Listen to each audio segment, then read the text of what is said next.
Jeudi 5 décembre, ce soir, un des géants du 20e siècle n'est plus. Nelson Mandela est mort. Our beloved Nelson Rolihlahla Mandela, the founding president of our democratic nation, has departed.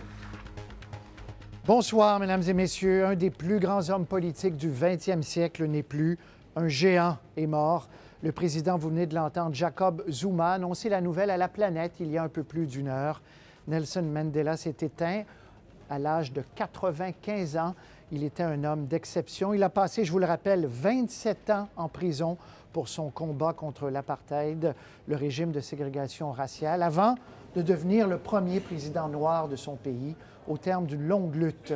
Sophie Langlois, vous étiez en Afrique du Sud, à Johannesburg, en juin dernier. La planète croyait qu'il allait à ce moment-là mourir. Affection, respect, le libérateur pour les Sud-Africains. D'un peuple, oui. Alors oui, évidemment, c'est un géant, un grand héros avec un charisme unique. On disait qu'il rayonnait et c'est vrai. Donc c'est la planète entière qui perd un icône, peut-être le dernier icône vivant qu'on a connu au 20e siècle. Mais pour les Sud-Africains, c'est leur père. On a dit qu'il était le père de la nation arc-en-ciel, mais c'est plus qu'une expression. Tous les Sud-Africains sont ce soir en deuil, orphelins d'un père, parce que c'était un homme historique, mais c'était surtout un grand homme pour eux, un humaniste, quelqu'un d'abordable, malgré tout ce qu'il avait accompli, et c'est énorme ce qu'il a accompli. Vous le disiez, il a consacré sa vie à cette bataille, et c'était loin d'être évident. Il a souffert physiquement, on l'a battu quand il menait la lutte dans la rue. Après, en prison, il a sacrifié sa famille, sa vie de famille. Mais après surtout, il est devenu l'homme qui a réconcilié l'irréconciliable, les hommes et les Blancs, les Noirs entre eux, qui se dirigeaient vers une guerre civile pour devenir ce premier président qui a réussi à imposer cette paix. Et c'est sans doute ce plus grand héritage à ce jour, parce que l'Afrique du Sud demeure encore ce pays en paix, ce modèle en Afrique. Et c'est peut-être tous les Africains ce soir qui sont orphelins de père. Je vous propose donc parcours exceptionnel, les grandes lignes. Voici le reportage.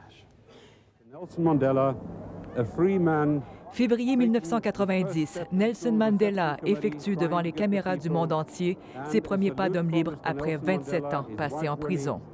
Les Noirs d'Afrique du Sud sont en liesse. Par dizaines de milliers, ils sortent des ghettos pour aller l'acclamer. La lutte n'est pas terminée, dit-il. L'apartheid contre lequel il n'a cessé de se battre existe toujours. C'est dans les années 40 que Nelson Mandela entame son combat. Jeune avocat, il joint l'ANC, le Congrès national africain, qui milite pour la défense de la majorité noire privée de ses droits par la minorité blanche. En 1952, il organise une campagne de désobéissance civile. Des Noirs défient la loi et utilisent des services réservés aux Blancs. Commence alors une période de répression sans précédent. Le massacre par la police de 69 manifestants à Sharpeville en 1960 est un tournant. Nelson Mandela annonce que l'ANC prend les armes. Il entre ensuite dans la clandestinité. En 1962, il est arrêté et condamné à 5 ans de prison pour avoir quitté le pays sans passeport et encouragé des travailleurs à déclencher la grève.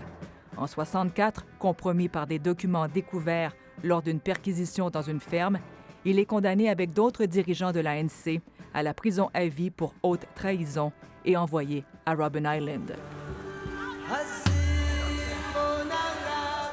Dans les années 80, le monde se mobilise pour réclamer sa libération et la fin de l'apartheid.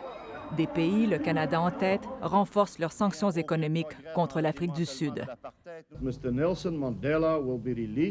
La pression devenue trop forte, le président Frédéric de Klerk annonce en 1990 sa libération, la légalisation de l'ANC et s'engage à tenir les toutes premières élections multiraciales du pays.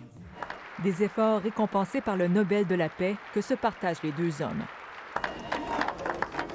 1994, Nelson Mandela, comme tous les Noirs d'Afrique du Sud, votent pour la première fois de leur vie. I'm so happy, very, very happy. I'm going to make my cross. Élu à plus de 60%, il devient le premier président noir du pays après 342 ans de domination blanche absolue. Never and never again. Plus jamais, dit Nelson Mandela lors de son assermentation à laquelle il invite ses geôliers de Robben Island. Quant aux responsables des crimes commis pendant l'apartheid, il leur offre l'amnistie en échange de la vérité lors de la commission Vérité et Réconciliation. Une expérience éprouvante pour les victimes et son président, l'archevêque Desmond Tutu, mais qui a sans doute fait éviter au pays un bain de sang.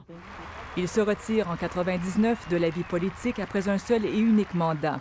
Il se consacre alors à l'éducation et au devoir de mémoire, ainsi qu'à la lutte contre l'autre fléau qui mine son pays, le sida, qui lui a pris un fils en 2005. Père charismatique d'une nouvelle nation, grand humaniste qui a choisi la réconciliation à la revanche, Nelson Mandela a sans conteste sa place dans l'histoire, aux côtés des plus grands. Claudine Bourbonnais, Radio-Canada, Montréal.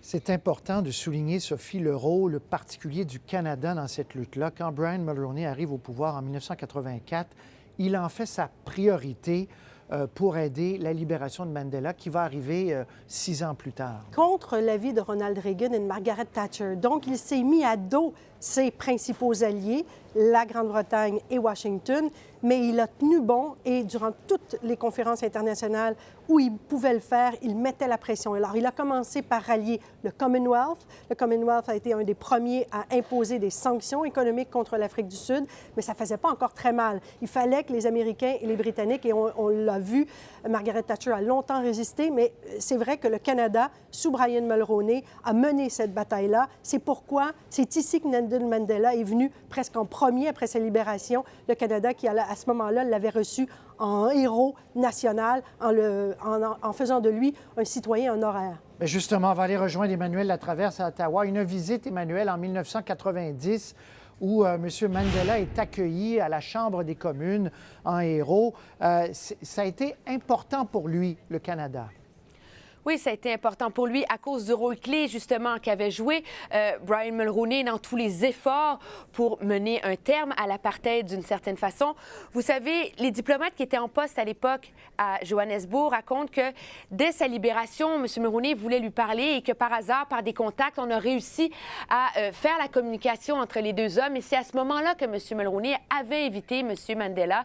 M. Mandela lui avait dit « Mon premier discours devant un Parlement démocratique, c'est au Canada que je vais le réserver. » Et c'est ce qu'il y a de surréel, de vraiment marquant qu'on regarde cette visite-là, c'est que cet homme-là, qui n'avait pas le droit de vote dans son propre pays, était accueilli ici au Canada avec tous les honneurs qu'on réserve aux plus grands dignitaires. C'est à ce moment-là, donc, qu'il avait pris la parole devant les communes ici et en plaidant auprès des Canadiens de ne pas relâcher la pression sur le régime sud-africain, justement pour que la suite de la transition vers une société plus égale puisse se faire, parce qu'il avait beau venir de sortir de prison, la partie est encore loin d'être gagnée, il restait tant à faire, il y avait des tensions très vives dans le pays, l'apartheid était toujours en vigueur. Monsieur Harper doit réagir, je crois, Emmanuel, dans quelques secondes, donc on ira l'entendre. Il y a eu déjà des réactions à Ottawa. Oui, mais déjà, par voie de communiqué, M. Harper a envoyé une première réaction en disant finalement que le monde perd un de ses grands leaders moraux et qu'il faut admirer finalement comment cet homme-là a réussi à changer son pays, à résister à la tentation de tout règlement de compte. Et là, peut-être, justement, M. Harper vient de se lever en chambre. On va l'écouter. On va l'écouter. Monsieur le Président, homme politique, plus grand que nature, Nelson Mandela a consacré sa vie à lutter contre l'injustice, à défendre, à éduquer et à... Developments that I think maybe the development the most important of all has been over the past half century or so, the struggle and the successes against the phenomenon of racial discrimination. And in this regard, there has been no more powerful symbol in the world than that of Nelson Mandela. Il n'y a aucun exemple plus puissant de cette lutte et les succès contre la discrimination raciale que celui de Nelson Mandela.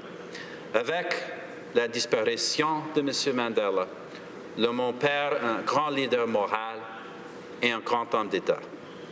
The world has lost one of its great moral leaders and statesmen. Nelson Mandela was imprisoned for 27 years by the former government of South Africa for his part in the struggle that would ultimately end the system of apartheid. Despite his long years of captivity, Mr. Mandela left prison with his mind closed to any settling of scores and his heart open to those he had fought against. Il aspirait à la vérité et à la réconciliation, ainsi qu'à la compréhension entre tous les peuples. He demonstrated that the only path forward for his nation was to reject the appeal of bitterness. His magnanimity spared all South Africans incalculable suffering. L'héritage durable que Nelson Mandela laisse à son pays et au reste du monde est l'exemple qu'il a donné avec sa longue marche vers la liberté. He showed how people can shape better tomorrows and do so in their own time. Nelson Mandela's long march to freedom, his grace and humility throughout that walk, and the bridge to the future he built for his people as he proceeded along it, ensures that his remarkable example will inform others for generations. On behalf of the Government of Canada and all Canadians, Lorene and I and all of my colleagues wish to extend our condolences to Mr. Mandela's widow, Gracia Machel, his entire family, and all citizens of South Africa. Canada, a nation Mr. Mandela honored by becoming its our first ever honorary citizen, mourns with you and with the entire world today. Alors voilà le premier ministre Stephen Harper qui offre les condoléances à la famille de Nelson Mandela. Il a été le premier citoyen honorable étranger fait par le Canada. On le disait, l'importance pour le Canada de cette lutte-là et l'homme qui a dirigé à l'époque cette grande opération d'essayer de convaincre la planète qu'il fallait régler le cas Mandela, le cas de l'Afrique du Sud, c'est Brian Mulroney. On l'a au bout du fil. Monsieur Mulroney, bonsoir. Bonsoir, monsieur. Monsieur Mulroney, rappelez-nous, vous arrivez au pouvoir en 1984 et là, vous devez convaincre, vous battre presque contre les Reagan, les Thatcher de ce monde pour qu'ils changent d'opinion face à M. Mandela en Afrique du Sud. Oui, en arrivant au pouvoir, Patrice, on a constaté que l'appui du gouvernement de M. Mandela et la situation en Afrique du Sud était plutôt tiède. On a décidé d'en faire une espèce de priorité absolue pour le gouvernement canadien dans notre politique étrangère.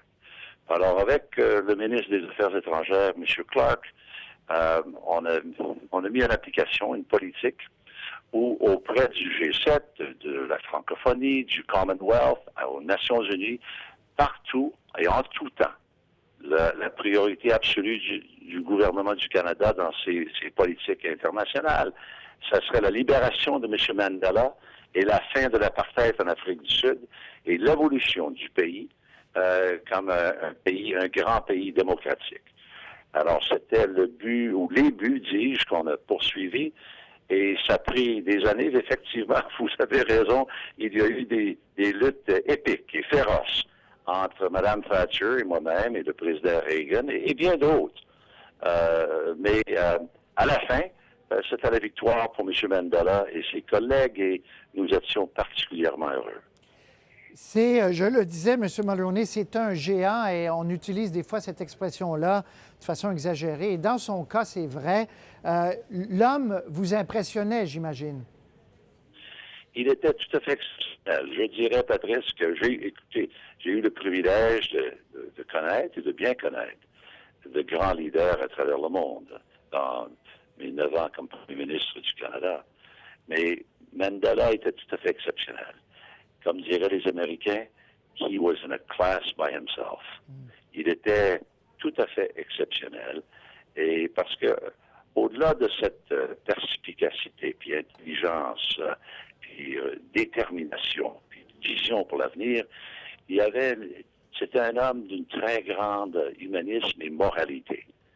Et on voit, par exemple, qu'après 27 ans d'emprisonnement, il est sorti pas avec un fusil, mais avec un sourire. Et son message aux Sud-Africains, c'était venez avec moi vers un avenir ensoleillé.